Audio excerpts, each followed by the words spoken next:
In a previous video, we covered a list of 5 Dalek weaknesses and debunked each one. Some of these supposed weaknesses were formerly legitimate flaws of the Daleks that were eliminated in later models, while others were based on simple misconceptions. In this video, we'll be looking at 5 more supposed Dalek weaknesses that can be easily debunked. Number 1. Bazookas, grenades and other explosives. One of the most discussed aspects of conventional combat you see talked about in relation to the Daleks is the topic of RPGs and rocket launchers. Often you will see people pointing out that, while Daleks have been shown many times to be resistant to small arms fire, rarely have we seen enemies of the Daleks resort to more destructive weapons like rocket launchers or other forms of heavy ordnance. In the past, these methods have been shown to be effective against Daleks. Remembrance of the Daleks gives us several examples of Imperial Daleks being destroyed by explosives, including Ace's legendary takedown of an Imperial operator using an anti-tank rocket aimed directly at its eyepiece. However, just as modern Daleks have adapted against small arms fire that was previously shown to be effective against them, during the Time War the Daleks developed powerful shields to protect against many forms of attack. Bear in mind that the Time War Daleks were optimised to fight and win countless wars on planets across the universe, and faced weapons that were far more advanced than anything we have on Earth. The Daleks faced a species of extremely powerful and ancient temporal beings, and were able to push them back and lay siege to their homeworld, so needless to say that standard forms of attack deployed by human militaries would have no effect thanks to their powerful shields.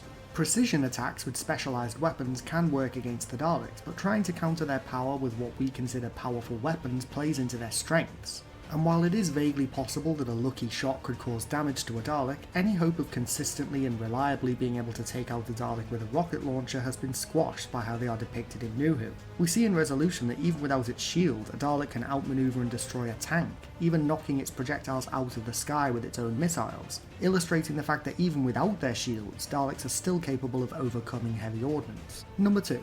Nukes. This is another commonly suggested strategy for dealing with Daleks. Drop a nuke on them. And while a nuclear bomb might do considerable damage to a Dalek, one has to consider the immense damage that such an act would do in the process of trying to stop the Daleks. There's a quote from the TNT film's fan-made remake of Power of the Daleks that I absolutely love. The Doctor, upon hearing that UNIT plans to prevent a Dalek incursion on Earth by simply obliterating the island on which they landed with a tactical nuclear strike, says this: "The Daleks were born in a world murdered by nuclear fire. No warhead ever set against them has ever met its target." This essentially sums up the Daleks' relationship with nuclear weapons in general. Sure, a nuke might do damage to a Dalek casing, but Daleks are masters of nuclear warfare. It was the cradle into which they were born.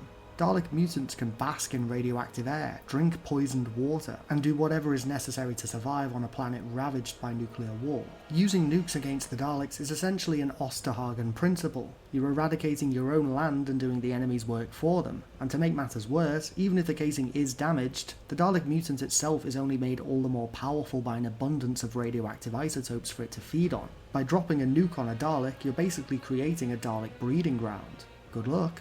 Number 3. Biological weapons.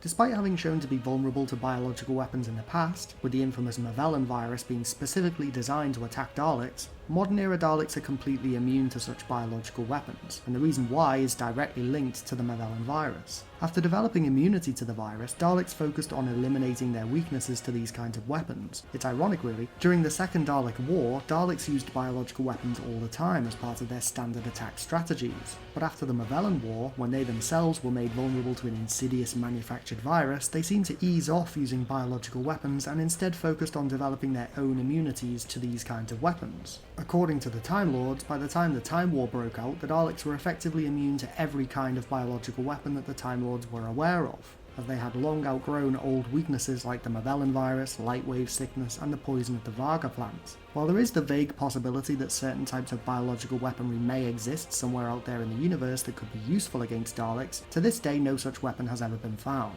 Number 4. Lack of power.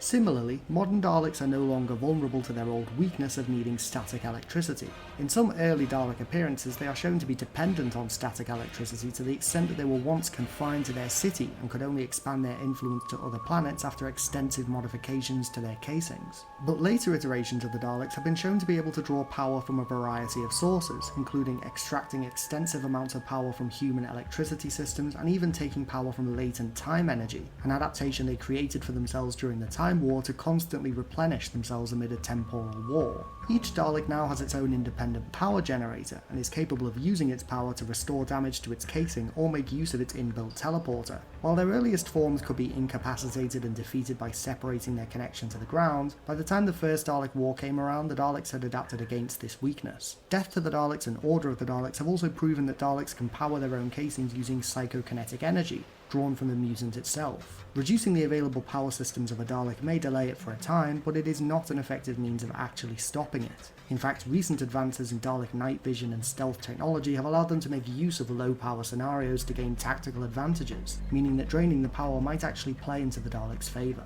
Number 5. Chanting exterminate.